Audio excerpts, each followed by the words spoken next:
حضرات گزارش ہے کہ ایک مرتبہ سورہ حمد اور 3 مرتبہ سورہ اخلاص کی تلاوت فرما کر مرحوم سید ظفر مہدی ابن سید یاور حسین صاحب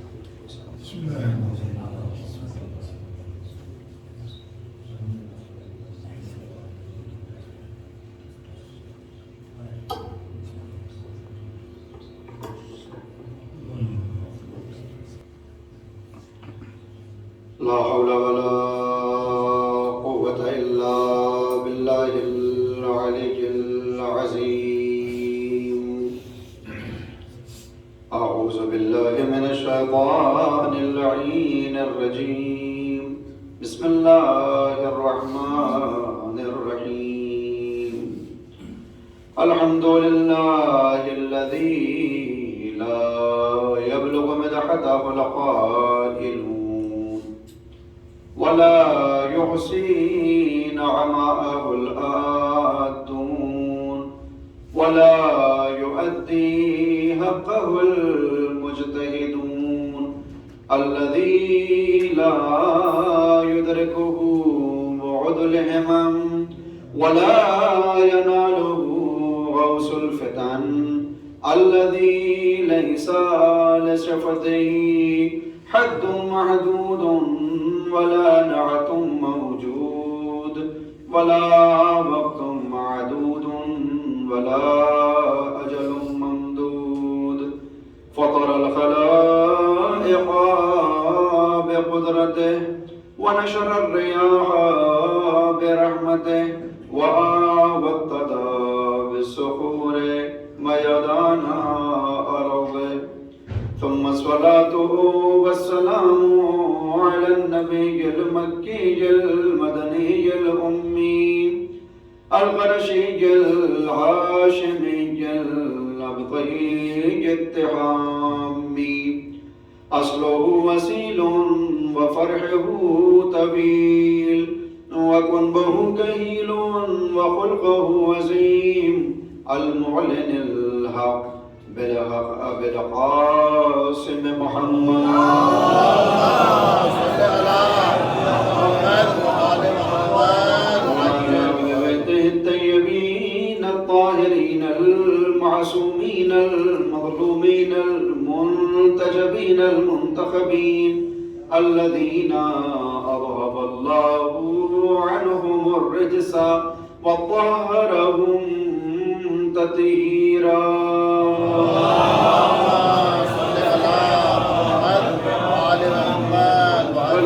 والله على أعدائهم من الآن إلى قيام يوم الدين. أما بعد فقد قال الله سبحانه تبارك وتعالى في محكم كتابه الحكيم وهو أصدق الصادقين وقوله الحق. بسم الله الرحمن الرحيم. نحن قدرنا بينكم الموت وما نحن بمسبوقين على أن نبدل أمثالكم وننشئكم فيما لا تعلمون. صلى الله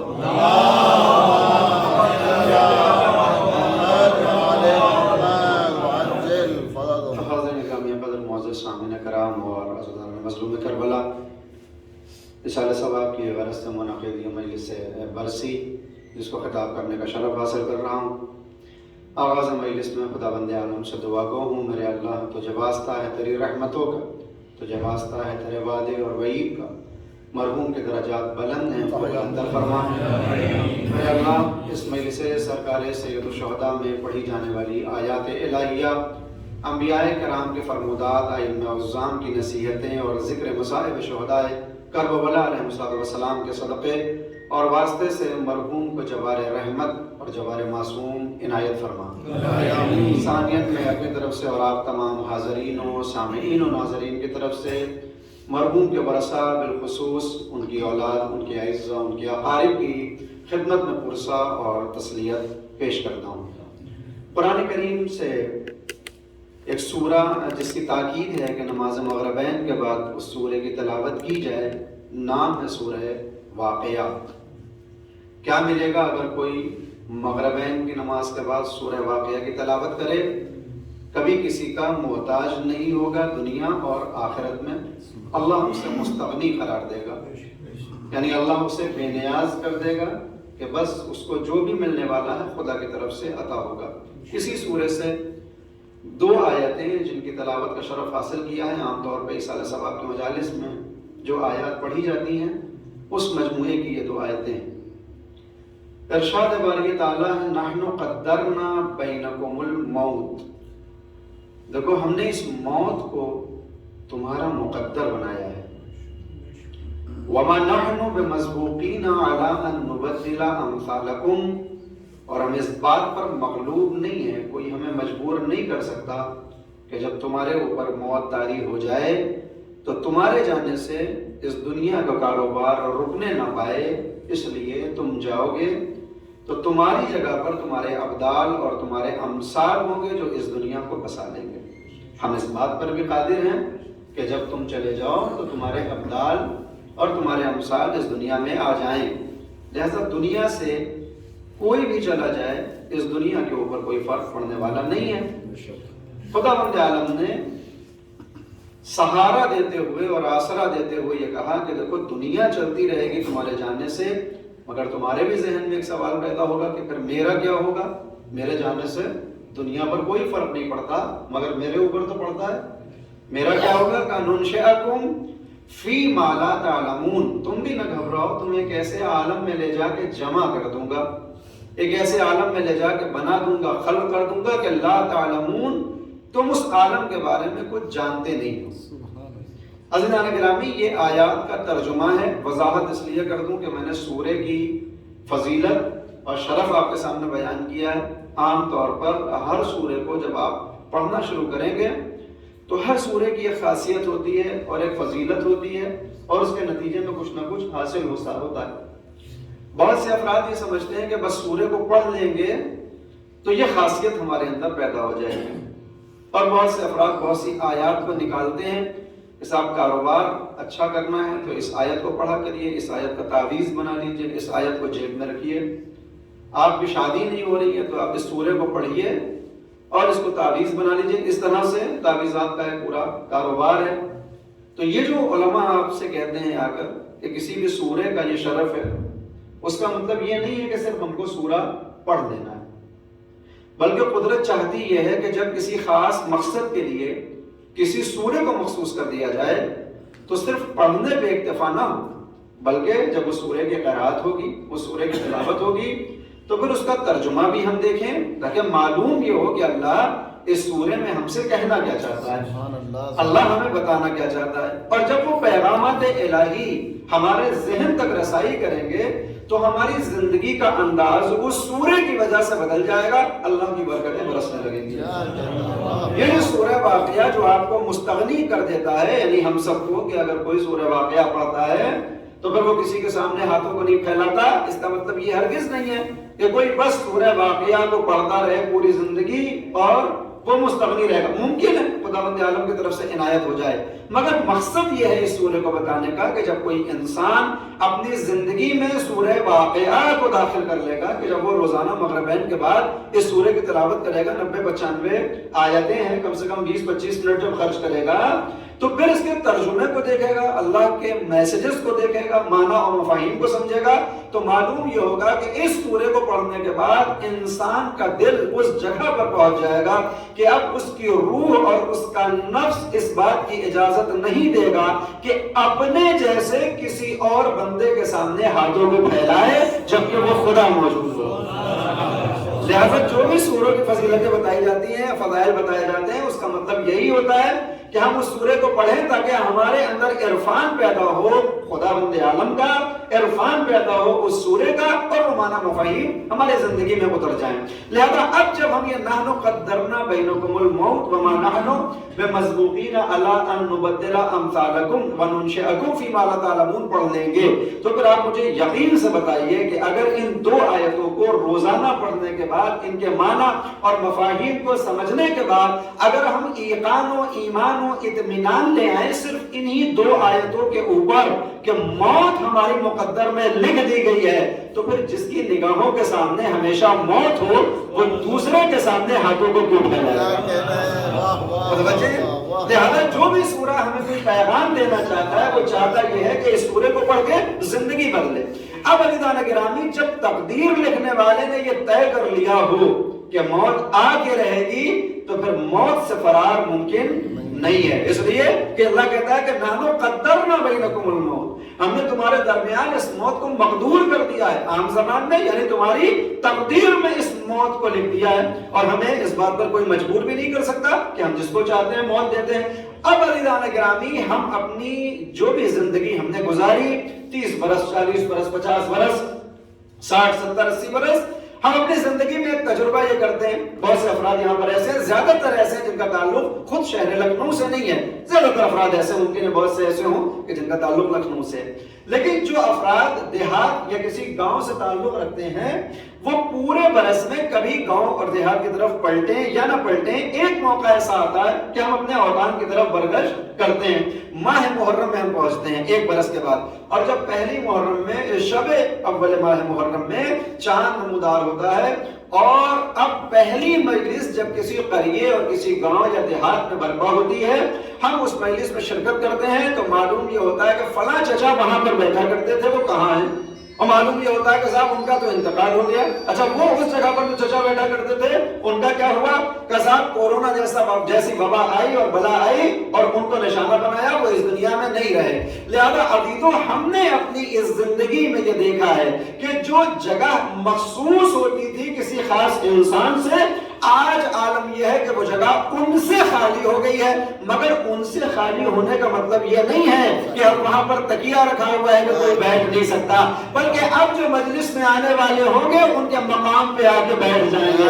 اللہ یہی بتانا چاہتا ہے کہ نحن قدرنا بینکم الموت، ہم نے اس موت کو تمہارا مقدر بنایا ہے، وما نحن بمسبوقین علی ان نبدل امثالکم، اور تمہاری جگہ پر تمہارے ابدال آ جائیں گے، تمہارے امثال آ جائیں گے، اللہ اکبر۔ لیکن تم کو گھبرانے کی ضرورت نہیں ہے، جیسے تمہارا یہاں رہنے کا انتظام کیا تھا، جیسے اس دنیا میں تمہیں رزق دیا تھا، جیسے اس دنیا میں تمہیں حیات دی تھی، جیسے اس دنیا میں عزت و تکریم سے نوازا تھا، جیسے یہاں معزز بنے ہوئے تھے، یاد رکھو مرنا ختم ہونے کا نام نہیں ہے، مرنا عدم کی وادیوں سے مغلوب ہونے کا نام نہیں ہے، مرنے کا مطلب غائب ہو جانا نہیں ہے، ننشئکم فی ما لا تعلمون، مرنا انتقال کا نام ہے، مرنا ٹرانسفر کا نام ہے۔ اس دنیا کو چھوڑو گے تمہیں ایک ایسے عالم میں لے جا کے جمع کروں گا جس کے بارے میں تم جانتے ہی نہیں۔ لہذا اب عزیزان گرامی، جب کوئی اس دنیا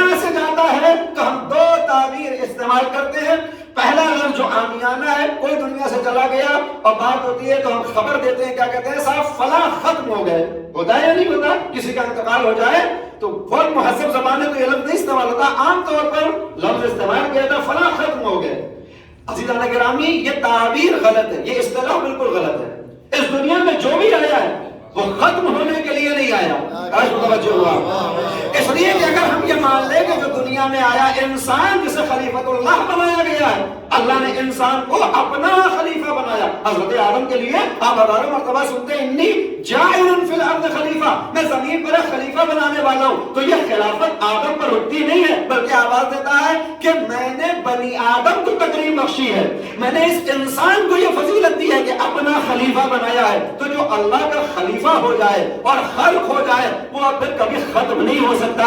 پھر ہوتا کیا ہے کہ ہماری آنکھوں سے غائب ہو گیا، کہ اس کے لیے جو دوسرا لفظ استعمال کیا جاتا ہے فلاں کا انتقال ہو گیا، کا یہ تعبیر صحیح ہے، اس لیے کہ مرنا ختم ہونا نہیں ہے، مرنا منتقل ہونا ہے، مرنا ٹرانسفر ہونا ہے اس عالم سے دوسرے عالم کی طرف۔ اور اب عزیزان گرامی، ایسا بھی نہیں ہے کہ ہمارے وجود کے لیے بس یہ دو ہی عالم ہے، ایک دنیا فانی عالم فنا اور ایک دنیا باقی یعنی عالم بقا، ایسا نہیں ہے کہ صرف ہمارا وجود انہی دو عالم میں رہتا ہے۔ کاش متوجہ ہو عزیزان گرامی، ہماری زندگی کے ترقی کے مراحل جو ہم پشت سرے ہم گزارتے ہیں، ایک کے بعد ایک 7 منزلیں انسان کی زندگی میں آتی ہیں، 7 منزلیں کسی بھی انسان کے اوپر۔ یہ جو منزل ہے ہماری، جس دنیا میں ہم زندگی گزار رہے ہیں، یہ پہلی منزل نہیں ہے، بہت سے افراد سمجھتے ہیں دنیا میں آئے اور مر جائیں گے دوسری منزل شروع ہو جائے گی. نہیں، یہ ہماری چوتھی منزل ہے. کاش متوجہ ہوا. انسان کے وجود پر جب سے وہ خلق ہوا ہے تب سے لے کر ہمیشہ کے لیے، ابد کے لیے 7 منزلوں کا یہ دور ہے جسے ہمیں ایک کے بعد ایک گزارنا پڑتا ہے. مثال کے طور پر بچے کا ایڈمیشن کرواتے ہیں، فرسٹ میں آتا ہے، پھر سیکنڈ میں آتا ہے، تھرڈ میں آتا ہے، فورتھ میں آتا ہے، بڑھتے رہتے ہیں، ایک جگہ پہ جا کے اس کی تعلیم ختم ہوتی. انسانی وجود کے اوپر 7 منزلیں ہیں. 3 منزلیں ہم گزار چکے ہیں جس کے بارے میں ہمیں خبر نہیں ہے، جو ہمیں یاد نہیں ہے. 3 منزلیں ہم گزار چکے ہیں. چوتھی منزل یہ ہے، اور ایسا بھی نہیں ہے کہ اس کے بعد منازل تمام ہو جائیں گی. 3 منزلیں ہمارے انتظار میں ہیں. کاش متوجہ ہوا. 3 منزلیں گزار چکے ہیں، چوتھی منزل پر ہیں اور 3 منزلیں آنے والی. اور واضح کر دوں کہ ہمارے وجود کی ٹرین کا یہ چوتھا اسٹیشن ہے.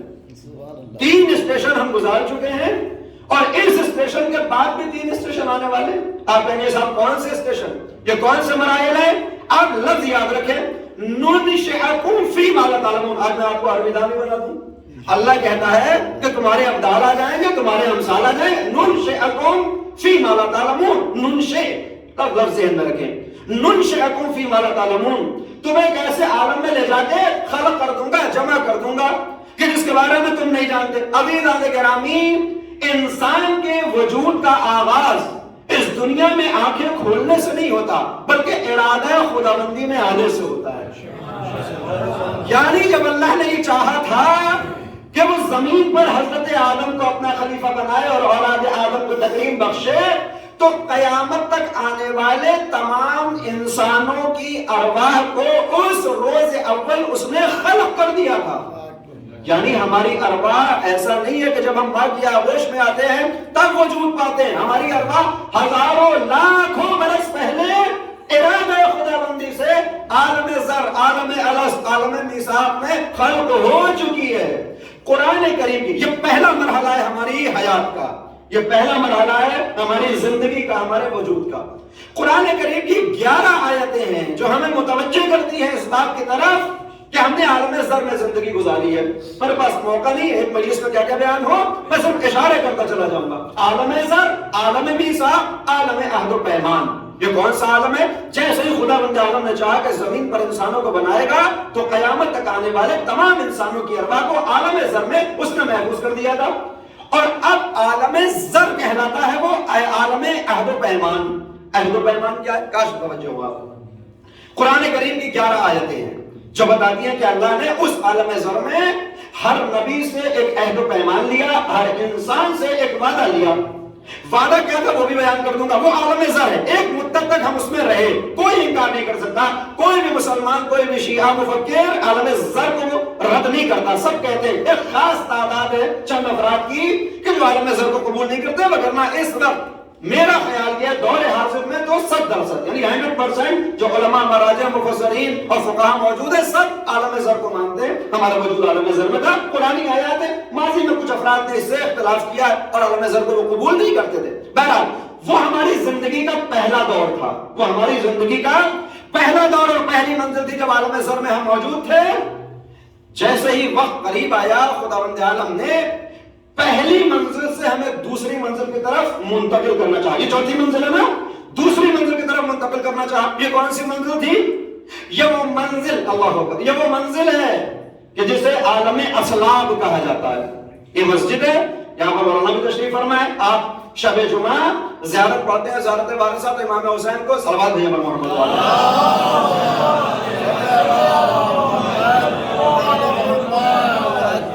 یہ صلوات اور تعریف کے معاملے میں بڑا بدنام آدمی ہوں، اس لیے کہ کہا جاتا ہے نہ صلوات پڑھواتے ہیں اور نہ نعرے لگتے ہیں. تو میں جان بوجھ کے اماموں کا نام لیتا ہوں کہ امام کے ہی نام پہ صلوات ہوتا ہے.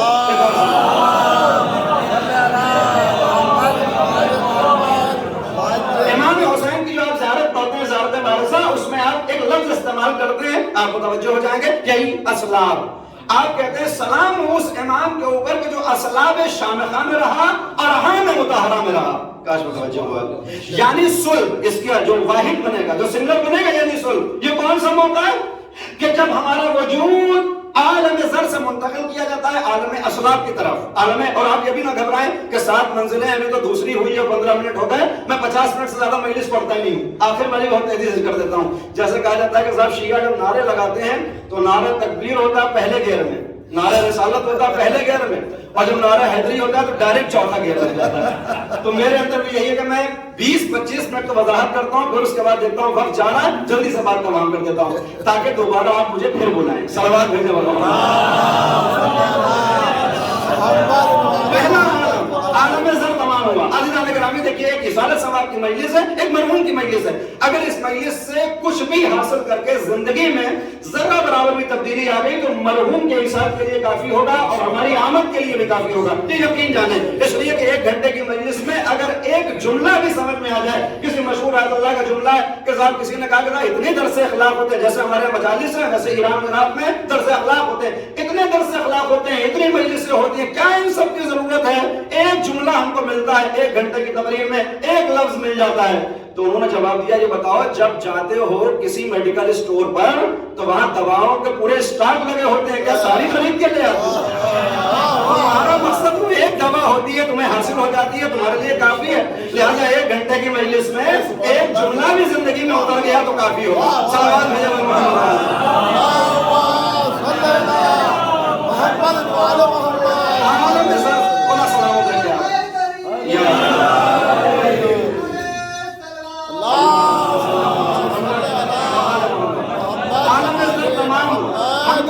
عالم کی طرف موڑا گیا۔ اور اب عزیزان گرامی ہمارا وجود ہمارے آباء و اجداد کی ریڑھ کی ہڈیوں میں منتقل کیا گیا۔ قرآن کریم کی آواز آئی فَلْيَنْظُرِ الْإِنسَانُ مِمَّا خُلِقَ، یہ انسان اپنے وجود پر غور کیوں نہیں کرتا کہ ہم نے اس کو کیسے خلق کیا؟ مِمَّا خُلِقَ، کس چیز سے خلق کیا؟ خُلِقَ مِن مَاءٍ دَافِقٍ، ہم نے اس کو اچھلتے ہوئے پانی سے پیدا کیا۔ انسان اپنے ماضی کو تو دیکھے، اپنی حقیقت کو تو دیکھے۔ مولا کائنات علی بن ابی طالب علیہ السلام نہج بلاغہ میں فرماتے ہیں کہ مجھے 6 چیزوں کو دیکھ کر بڑا تعجب ہوتا ہے۔ فرماتے ہیں میں 6 چیزوں کو دیکھ کر بڑا تعجب کرتا ہوں۔ 5 چیزیں وہ میرے موضوع سے باہر نہیں عرض کروں گا۔ 6ٹھی چیز جو امام نے فرمایا کہ مجھے کس چیز سے بڑا امام کو تعجب ہوتا ہے، آپ سوچیں وہ مولا کائنات وہ کہتے ہیں جب میں 6 چیزیں دیکھتا ہوں مجھے بڑا تعجب ہوتا ہے کہ جب میں کسی انسان کو دیکھتا ہوں کہ وہ تکبر اور عقل کے ساتھ زمین پہ چل رہا ہے تو مجھے بڑا تعجب ہوتا ہے۔ کسی انسان کو جب میں تکبر میں دیکھتا ہوں تو مجھے بڑا تعجب ہوتا ہے۔ کسی نے کہا کیوں ہوتا ہے؟ کہ اس لیے کہ یہ انسان اپنے ماضی کو دیکھے، اللہ اکبر، اپنے مستقبل کو دیکھے۔ ماضی میں جو نجس نطفہ ہے، مستقبل میں جو نجس جیفہ ہے۔ ہمارا ماضی کیا ہے؟ ہمارا ماضی ہے نجس، مستقبل کیا ہے؟ ادھر روح ہمارے بدن سے نکلے گی اور مرے ہوئے 2-4 گھنٹے ہوں گے تو وہ اولاد یا جو زندگی میں کبھی پیشانی کا بوسہ لیتی ہے، کبھی رخساروں کو چومتی ہے، 4 گھنٹے کے بعد وہی اولاد کہتی بھی نظر آتی ہے صاحب اب باڈی کو لے جائیے، اس لیے کہ ڈیکمپوز ہونے لگی ہے، بدبو اٹھنے لگی ہے۔ اور اب ہمارا حال یہ ہوتا ہے کہ کوئی اگر ہمیں مس بھی کر لے، زندگی میں اپنے کپڑوں کی کریز کو ٹوٹنے نہ دینے والے افراد اگر ان کے بدن پہ ہاتھ لگ جائے تو چھونے والا نجس ہو جائے۔ یہ ایسی نجاست ہے۔ مولا فرماتے ہیں اس انسان پہ تعجب، ماضی میں نجس نطفہ، مستقبل میں نجس جیفہ، اس کے بعد بھی یہ تکبر کر رہا ہے، اس کے بعد بھی یہ گھمنڈ کر رہا ہے۔ دوسری جگہ پہ فرماتے ہیں اور ایسا نہیں ہے کہ ماضی میں نجس تھا مستقبل میں نجس ہے، جب تک زندہ ہے غلاظت اور نجاست کو شکم میں لے کر گھوم رہا ہے اور اس کے بعد بھی تکبر ہے۔ تو اب عزیزان گرامی انسان کی حقیقت کیا ہے؟ فَلْيَنْظُرِ الْإِنسَانَ مِمَّا خُلِقَ، یہ انسان غور کیوں نہیں کرتا، فکر کیوں نہیں کرتا کہ کیسے خلق کیا؟ خُلِقَ مِن مَاءٍ دَافِقٍ، ایک اچھلتے ہوئے پانی سے پیدا کیا۔ یخرج بین الصلب والترائب، جو اس کے آباء و اجداد کی ریڑھ کی ہڈیوں میں پایا جاتا تھا۔ اللہ اکبر، یہ ہماری حقیقت ہے۔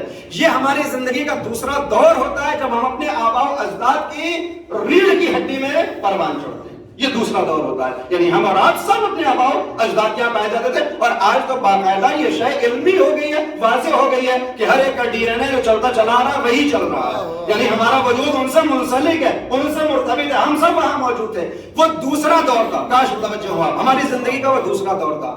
ایک موقع ایسا آیا، قرآن نے کہا کہ یہی وہ انسان ہے کہ فخلقنا النطفة علقة فخلقنا العلقة مضغة فخلقنا المضغة عظاما فكسونا العظام لحما. پھر ہم نے اس نطفے کو علقہ بنایا. یہ کون سا دور ہے کہ جب ہمارا وجود اصلاب پدری سے ارحام مادری کی طرف منتقل ہوا اور ہمارا وجود اپنی ماں کے شکم میں آیا. یہ تیسرا دور تھا ہماری زندگی کا. کاش متوجہ ہوا. اور اللہ کہتا ہے کہ اس میں کیا ہوا کہ وہی وہ جو نطفہ تھا جو آباء و اجداد کی ریڑھ کی ہڈی میں تھا اس ہم نے علقہ بنایا, جمع دیا. پھر علقے کو مضغہ بنایا, اس کے اندر تھوڑی حرکت پیدا ہوئی. پھر مضغے کو ہڈیوں میں تبدیل کیا. یہ وہی نطفہ ہے جو ہڈیوں میں کس کی بات ہو رہی ہے؟ انسان کی خلقت کی, انسان کے وجود کو بتایا جا رہا ہے کہ اب یہ ماں کے شکم میں ہے تیسرے دور میں کہ پھر فکسونا العظام لحما, ہم نے ان ہڈیوں کے اوپر گوشت کو چڑھایا. یہ وہ موقع ہے جب انسان کا وجود 6 ہفتوں کے بعد اپنے ماں کے شکم میں اس طرح سے کامل ہو جاتا ہے کہ 6 ہفتے سے پہلے ابھی لوتھڑا ہے بے جان, ابھی نطفہ ہے, ابھی علقہ ہے, ابھی مضغہ عظام اور لحم ہے. لیکن فوراً آیت کا انداز بدلتا ہے. فَكَسَوْنَا الْعِظَامَ لَحْمًا فَأَنشَأْنَاهُ خَلْقًا آخَرَ. کاش متوجہ ہوا. اللہ کہتا ہے کہ جو نطفہ مضغہ بنایا, مضغے کو علقہ بنایا, علقے کو عظام, عظام کو لحم سے تبدیل کیا. فَأَنشَأْنَاهُ خَلْقًا آخَرَ, پھر ہم نے اسے دوسری مخلوق بنا دیا. کاش متوجہ ہوا. نطفے کو دوسری مخلوق نہیں بنایا, علقے کو نہیں, اسی کو تبدیل کیا. نطفے کو علقہ, علقے کو مضغہ, مضغے کو ہڈیوں سے. یہاں وہ کہتا ہے فَأَنشَأْنَاهُ خَلْقًا آخَرَ, پھر ہم نے اسے دوسری مخلوق میں تبدیل کر دیا. اے میرے اللہ, ہوا کیا کہ جب تک دوسری مخلوق میں تبدیل نہیں کیا تھا جسم لوتھڑا تھا, جان نہیں تھی. جب ہم نے کہا فَأَنشَأْنَاهُ خَلْقًا آخَرَ, یہ وہ موقع ہوتا ہے جب ڈاکٹر مبارک بات دیتا ہے بھائی مبارک ہو, جنین کے اندر جان پڑ گئی ہے. اب دل دھڑکنے لگا ہے تو باقاعدہ ایکس رے اور اس طرح کی مشینیں آ گئی ہیں. سوشل میڈیا پہ آپ دیکھتے ہیں کس طرح سے دل دھڑکنے لگتا ہے. یہ وہ مقام ہے فَأَنشَأْنَاهُ خَلْقًا آخَرَ. اللہ اکبر, اللہ اکبر. فَأَنشَأْنَاهُ خَلْقًا آخَرَ. کاش متوجہ ہو, دوسرا لفظ ذہن میں رکھے, فَأَنشَأْنَاهُ خَلْقًا آخَرَ. پہلا لفظ کیا تھا؟ نُنشِئَكُم فِي مَا لَا تَعْلَمُونَ. کاش متوجہ ہوا. عربی میں نُنشِئَكُم وَأَنشَأْنَا ایک ہی جگہ سے نکلے ہیں, ان کا روٹ ورڈ ایک ہے. جہاں سے انشانا آیا ہے وہیں سے ننشئنو آیا ہے. اس کا مطلب کیا ہے؟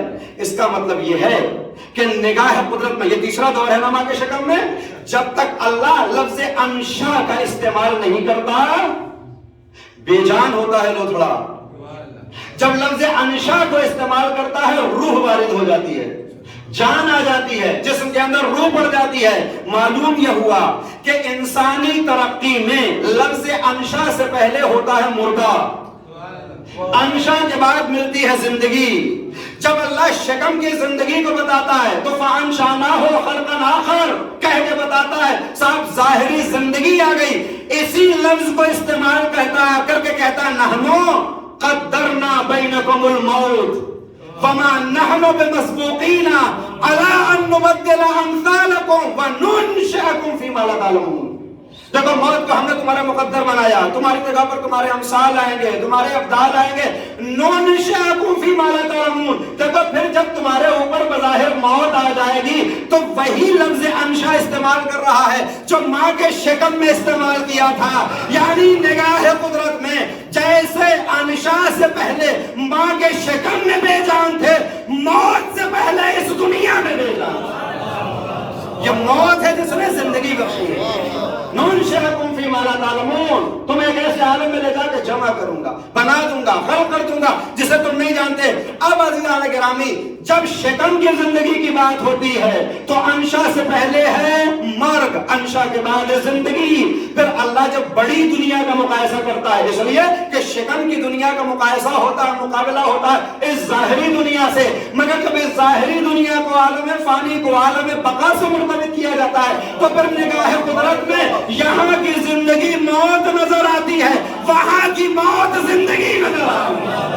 لہذا وہ کہتا ہے تبارک الذی بیدہ الملک وہو علی کل شیء قدیر الذی خلق الموت والحیات بابرکت تو وہی ہے جس کے ہاتھوں میں ملکیت ہے، جو ہر شے پر قادر ہے، جس نے موت کو خلق کیا اور زندگی کو۔ اے میرے پروردگار، ہماری ادنا نگاہ میں زندگی پہلے ہے، موت بعد میں ہے۔ تو کہتا ہے الذی خلق الموت والحیات، نہیں میں تو وہ ہوں جس نے موت کو پیدا کیا اور زندگی کو۔ معلوم یہ ہوا کہ اس دنیا کی زندگی نگاہ قدرت میں موت ہے، کیونکہ انشاء سے پہلے والی ہے، اور موت سے زندگی ہے جو انشاء کے بعد ہے۔ ایک اور صلوات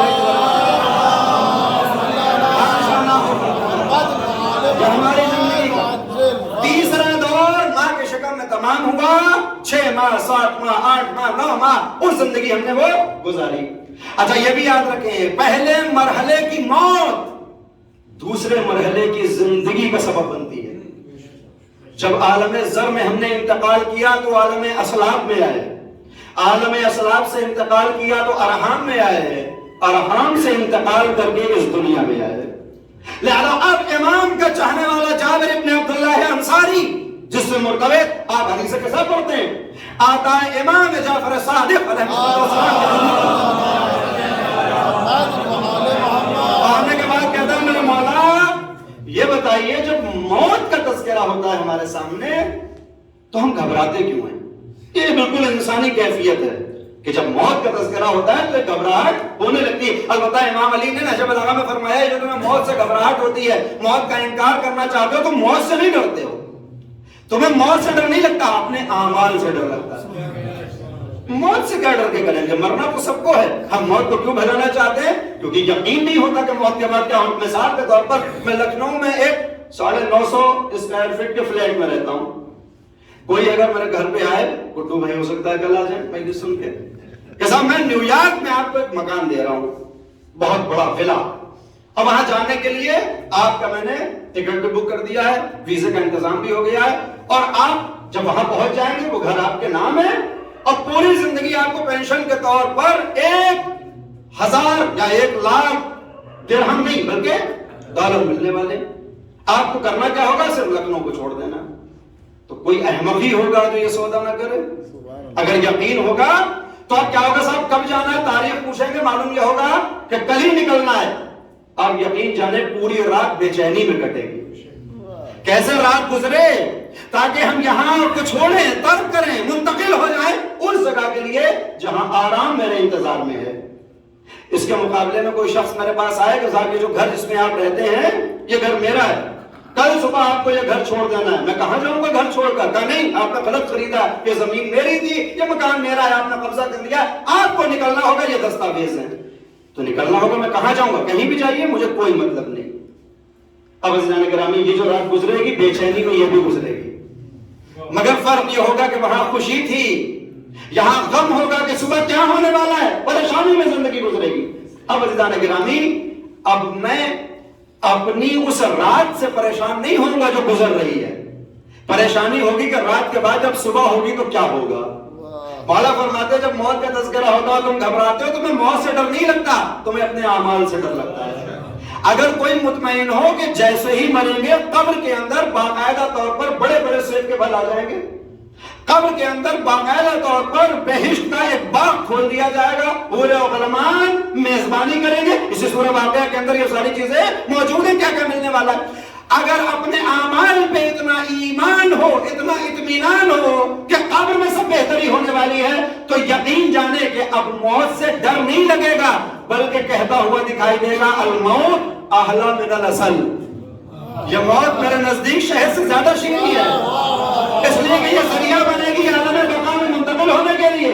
اگر 13 برس کے نوجوان کو حقیقت موت معلوم ہو جائے، اللہ اکبر، تو وہ کہتا احلی من العسل، 18 برس کے کڑھیے جوان سے پوچھا جائے موت، تو وہ کہتا اگر ہم حق پر ہیں تو موت ہمارے اوپر آ جائے یا ہم موت کے اوپر چلے جائیں، کیا فرق پڑتا ہے۔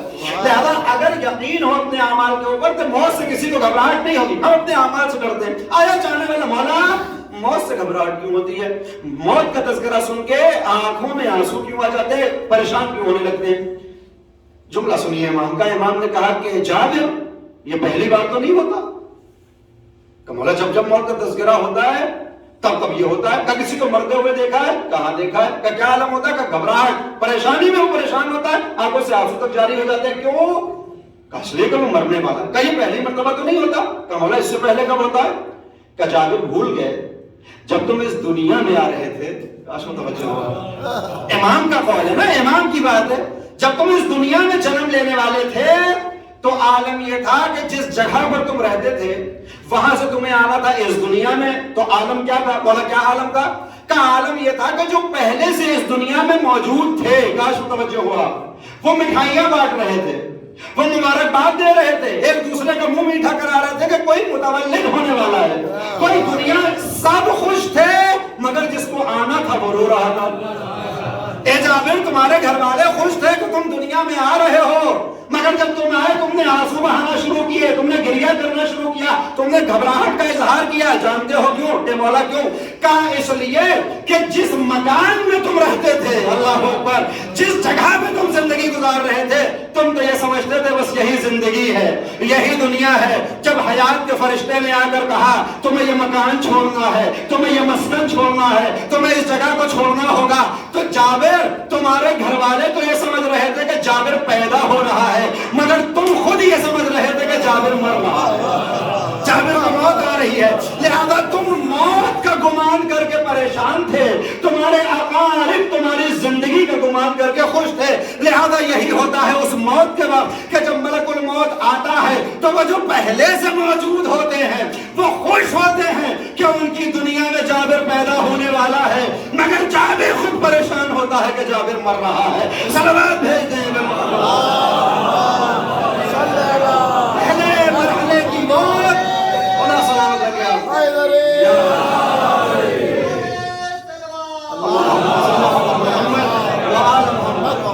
پہلے مرحلے کی موت اگلے مرحلے کی زندگی کا سبب بنتی ہے. لہذا تیسرا دور, پھر سے کہوں, پہلا دور عالم زر, دوسرا دور عالم اسلام پیداری, تیسرا دور عالم ارحام مادری.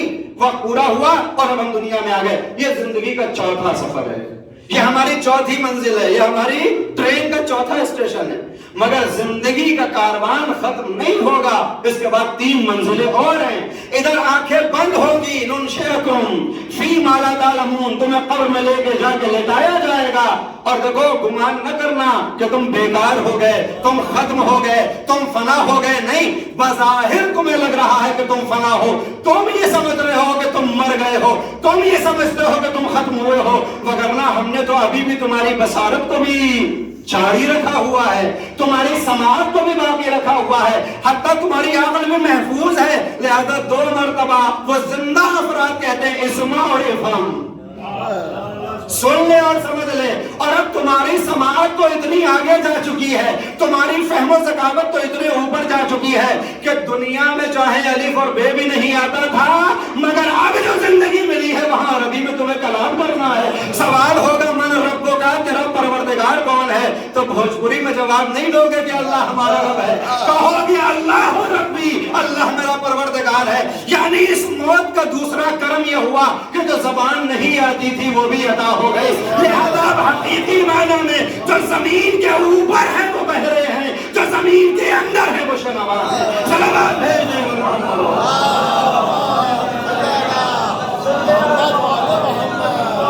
اور یہ 5ویں منزل کا آغاز ہوتا ہے جسے عالم برزخ کہا جاتا ہے, جسے عالم قبر کہا جاتا ہے. اور یہ 5ویں منزل کتنے زمانے کی ہے یہ کسی کو نہیں معلوم.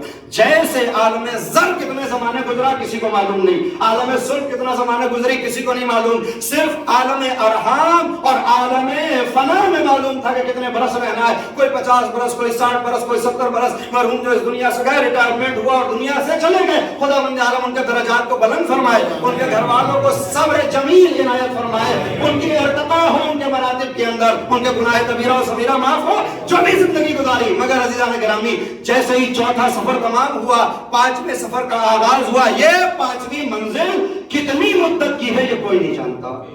اس لیے کہ یہ سفر جاری رہے گا. 5ویں منزل میں ہمارا وجود ہوگا, ہمارے پاس ایک جسم ہوگا جس میں برزخی اور جس میں مثالی کہا جاتا ہے. یہ جسم فنا ہوگا, کاش متوجہ ہو, یہ جسم ختم ہوگا, متلاشی ہو جائے گا, باڈی میں نے کہا ڈیکمپوز ہو جائے گی, مٹی میں مل جائے گی, مگر ہمارے پاس ایک روح ہے, ہمارے پاس ایک جان ہے, وہ مرتبط کی جائے گی ہمارے اس جسم سے جسے ہم نے خود بنایا ہے. اور انسان اپنے اعمال کے ذریعے اس دنیا میں اپنا جسم بنا رہا ہے. خود ایک مستقل بحث ہے تجسم اعمال کی فقہ تشیع عقائد تشیع میں انشاءاللہ کوئی موقع ہوا تو بیان کروں گا. ہم جو بھی عمل کرتے ہیں, چھوٹے سے چھوٹا, بڑے سے بڑا, نیک برا, جو بھی عمل کرتے ہیں, اللہ ہمارے ان اعمال سے ہماری باڈی کے پارٹس کو تیار کرتا ہے. یہ جو مرنے کے بعد ہماری روح جاتی ہے, ہم یہ سمجھتے ہیں کہ صاحب اس جسم کو دبایا جاتا ہے اور قبر آتی ہے اور ہمیں پیس دیتی ہے. بہت سے افراد کہتے ہیں کہ صاحب میری انگلی کو کاٹ کے زمین پہ پھینک دیا جائے, جب تک میرے ساتھ ہے اس میں سوئی بھی لگے تو تکلیف ہوگی, جب میرے بدن سے جدا ہو گئی اب اس کے اوپر ہتھوڑے برسائے جائیں یا آگ میں ڈال دیا جائے, اس پہ کیا تکلیف ہے, اس کو کیا پریشانی ہوگی. بھائی انگلی کاٹ کے میں یہاں پر پھینک دوں, آپ اس کے اوپر ہتھوڑے چلائیے یا آگ میں پھینک دیجئے, مجھے تو کوئی تکلیف نہیں ہوگی, بس ہاں اتنی تکلیف ہوگی کہ میری تھی. توجہ ہوا, وگرنہ درد نہیں ہوگا. تو بہت سے افراد یہ اعتراض کرتے ہیں کہ صاحب جب جان نکل گئی تو وہ قبر آئے اور پیستے کیا فرق پڑتا ہے جب جان ہی نہیں ہے. یاد رکھیں کہ وہ جو بدن پیسا جاتا ہے وہ یہ ظاہری بدن نہیں ہے, وہ بدن ہے جو ہم نے آمادہ کیا, وہ بدن ہے جو ہم نے بنایا. تجسم اعمال, کوئی بھی عمل کرتے ہیں ہمارا جسم بنتا ہے, اور وہ عالم مثال کے اندر وہ جسم ہمارے حوالے ہوتا ہے. یہ سفر جاری رہتا ہے. میں ختم کروں, میں نے کہا تھا آخر میں جلدی سے ختم کروں گا. 5واں مرحلہ تمام ہوتا ہے. 6ٹھی منزل کا آغاز ہوگا کب, جب سور پھونکے گا اسرافیل. اور کیسے پھونکے گا, کیا کیفیت ہے, قرآن نے کیا کیا کہا, انشاءاللہ ادھار رہا. اور یہ وہ ہوگا جو 6ٹھی منزل ہے جس کو کہا جاتا ہے عالم محشر, روز حشر, ڈے آف ججمنٹ. بظاہر یہ ڈے ہے, ہم یہ سمجھتے ہیں یہ دن ہے. کہا جاتا ہے یوم قیامت, قیامت کا دن, یوم حشر, حشر کا دن, ڈے آف ججمنٹ, فیصلے کا دن. مگر یہ دن کتنے روز کا ہے جانتے ہیں؟ قرآن کریم کہتا ہے کہ دنیاوی 50,000 برس کے برابر اخروی ایک دن ہوتا ہے. یعنی ایسا نہیں ہے کہ وہ ایک دن ہے تمام ہو جائے گا, بس صبح ہوگی سورج نکلے گا اور روزہ رکھیں گے اور ظہر میں آ جائیں گے اور گھڑی بار بار دیکھیں گے افطار کا ٹائم ہوگا, دن ختم نہیں. 50,000 برس روز محشر میں ہمیں رہنا ہے. یہ منزل ہے پوری. 50,000 برس ایک دن ہوگا, یہ ہماری 6ٹھی منزل ہوگی. اللہ اکبر. جب 6ٹھی منزل تمام ہوگی فیصلہ ہو جائے گا.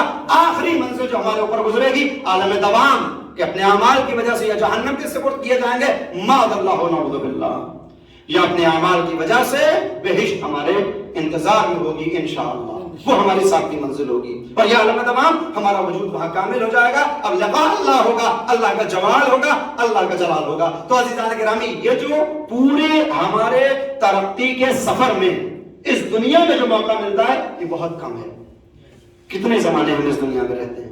60 برس, 80 برس, 100 برس, 120 برس, اس سے زیادہ کوئی نہیں رہتا. آج سے ٹھیک 100 برس کے بعد نہ آپ ہوں گے نہ میں رہوں گا.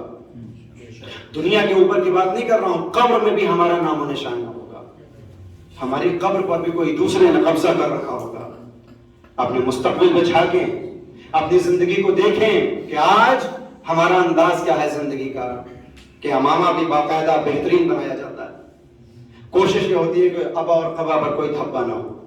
یہ ہوتا ہے اور ہونا چاہیے, انسانیت کا تقاضا ہے.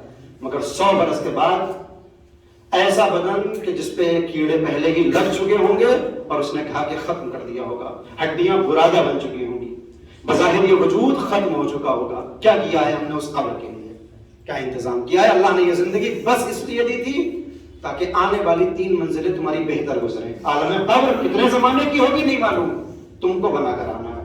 عالم محشر 50,000 برس ہوں گے. اسی 50 برس میں 50,000 برس کی تیاری کر لو. اسی 100 برس کی زندگی میں ان قبر کے تمام مدت اور اس عالم محشر کی تیاری کرو انہی 50 برس میں. لہذا اب معصوم فرماتے ہیں, قرآن کہتا ہے کہ وہ عقل مند ہوتا ہے کہ جو سودا کرتا ہے, آخرت کو خریدتا ہے, دنیا کو بیچتا ہے. اور کچھ ایسے ملعون بھی اس دنیا میں دکھائی دیتے ہیں جو دنیا کو خریدنے کے لیے آخرت کو بیچتے ہیں. وہ وقت کی زمینیں جو کسی کے جنت جانے کا سبب بن سکتی تھی, آج دنیا میں اس کے جہنمی بننے کا ثبوت نظر آ رہے ہیں. اگر انسان نے اسی وقت بولڈ سے استعمال کیا ہوتا, یہ ذریعے ہوتے ہیں. آپ خود سوچیں کہ امام حسین کی جائیداد کسی مسجد کا متولی ہونا یہ کم عہدہ نہیں ہے، یہ حضرت محمد حنفیہ کی وراثت ہے۔ حضرت امام حسین نے محمد حنفیہ کو اوقاف کا متولی بنایا اور کربلا کی جانب گئے۔ لہذا انسان چاہے تو ان زمینوں کی حفاظت نہیں کرے گا بلکہ ذات حسین کی حفاظت ہوگی، ان مساجد کی حفاظت، خدا کے اس پیغام کی حفاظت ہوگی، اور اس کے ذریعے انسان جنت کے اعلیٰ درجے پہ جا سکتا ہے۔ مگر جس نے آخرت کے بدلے دنیا کو خرید لیا ہو، یہی وہ وقف اور عہدہ چیئرمینی آج اس کے جہنم میں جانے کا سبب بن گیا ہے۔ لہٰذا انسان کو اپنی زندگی میں ہر عمل میں یہ دیکھنا چاہیے کہ اس عمل سے ہم کس راستے پر جا رہے ہیں، اللہ والے راستے پر جا کر اللہ کے بندے بن رہے ہیں یا شیطان کے راستے پر جا کے شیطان کے کارندے بن رہے ہیں۔ بظاہر جن کے چہروں پہ اللہ کے اور اس کی نمازوں کے نشان نظر آتے ہیں، ضروری نہیں ہے کہ ان کے وجود میں خدا ہو، ضروری نہیں ہے کہ ان کے وجود میں خدا ہو۔ ہر انسان کو آئینہ رکھ کے اپنے سامنے دیکھنا چاہیے کتنی مدت ملی ہے۔ میرے پاس وقت نہیں ہے ورنہ بہت سی باتیں تھی کہنے کے لیے۔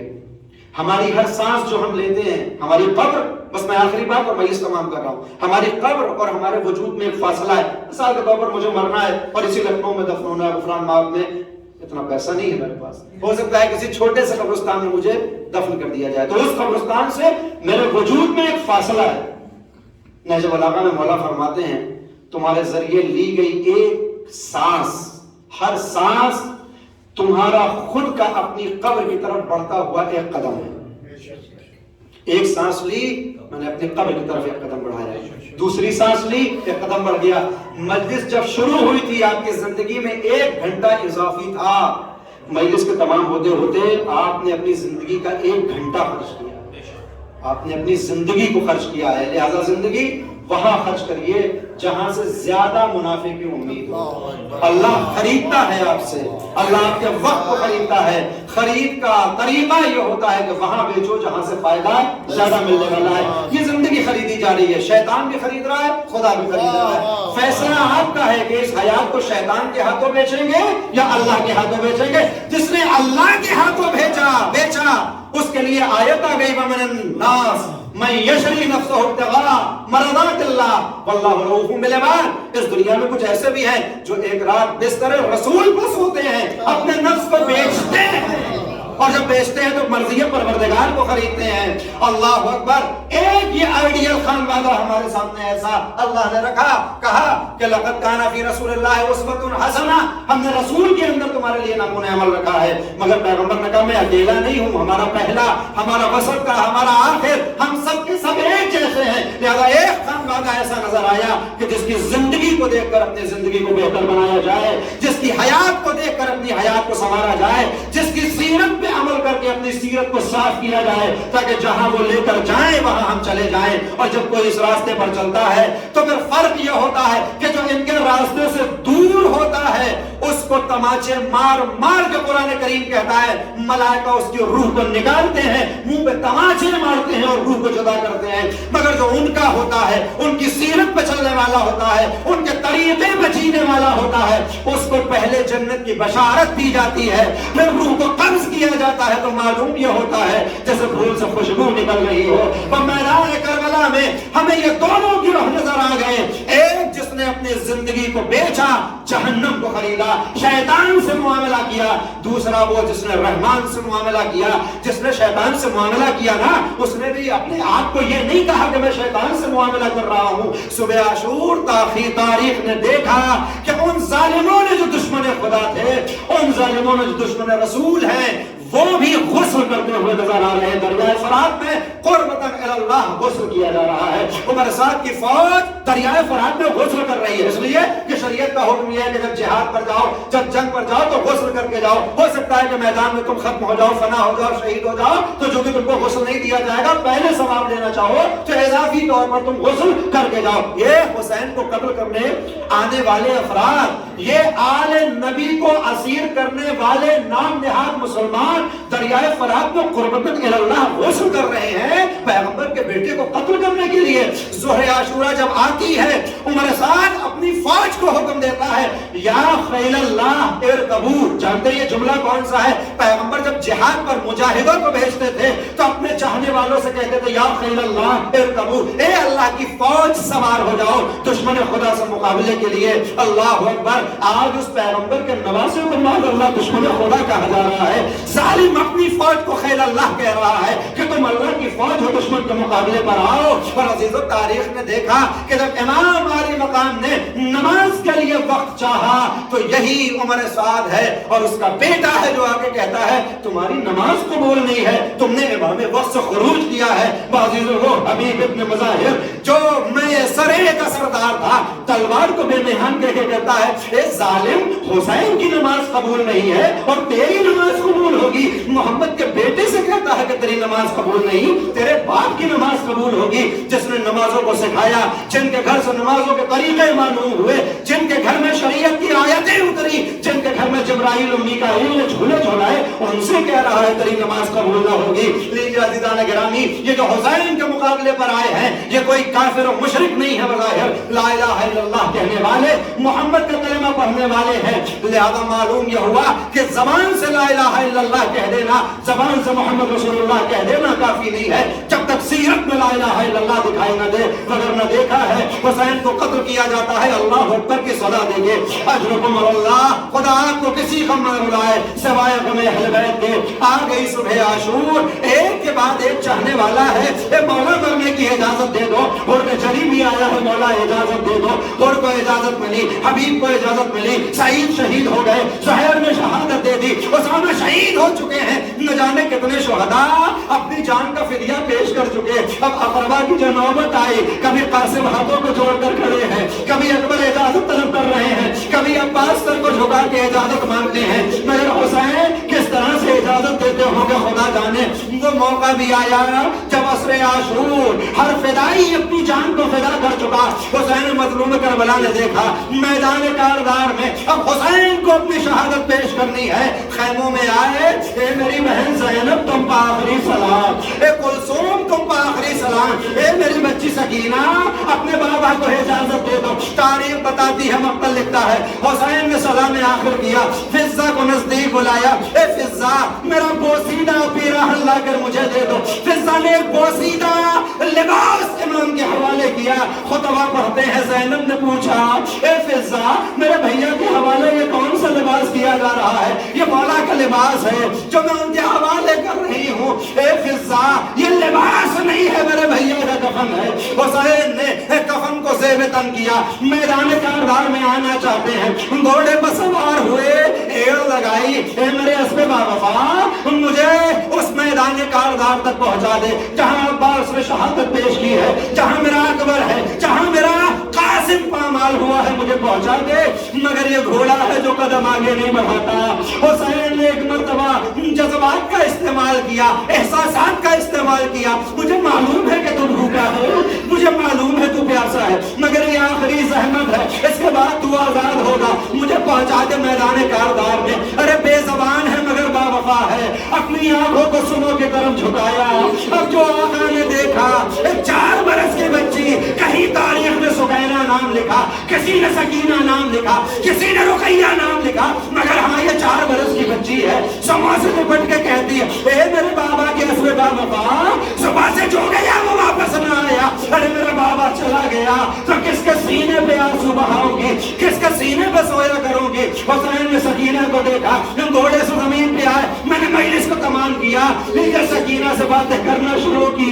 اے میری جگر کا سکون, تم نے تو مجھے اجازت دے دی تھی, اب کیوں حائل ہوتی ہو؟ اے میرے بابا جا تو رہے ہیں, مگر یہ بتائیے آپ کے جانے کے بعد سکینہ کہاں سوئے گی؟ اے میری بچی آج کے بعد طریقے بدل چکے ہیں. اب تک اصغر ماں کی آغوش میں سوتا تھا تو میرے سینے پہ آرام کرتی تھی, آج کے بعد اصغر میرے سینے پہ سوئے گا.